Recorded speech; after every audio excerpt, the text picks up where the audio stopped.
केही दिन अघि हामीहरू सबैले लक्ष्मी पूजा मनाएका थियौं।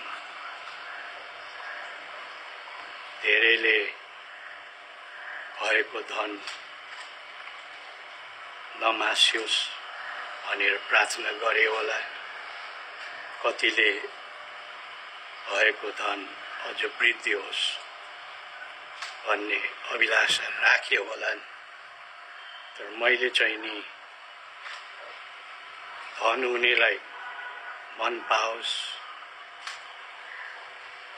र मन हुनेलाई नेपालीपन पाओस् भनेर प्रार्थना गरेको थिएँ।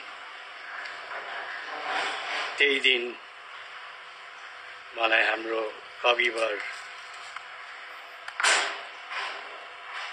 लक्ष्मीप्रसाद देवकोटाको पनि सम्झना आएको थियो।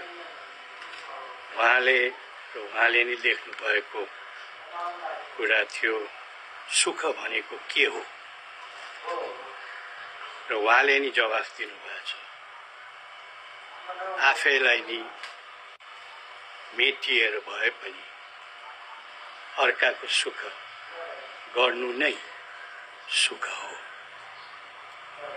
यही भावना हामी सबैमा छाओस्। यही विचारले हाम्रो जिन्दगी राम्रो र सुख शान्तिसँग बस्नु पाओस् भनेर मेरो कामना छ। धन्यवाद।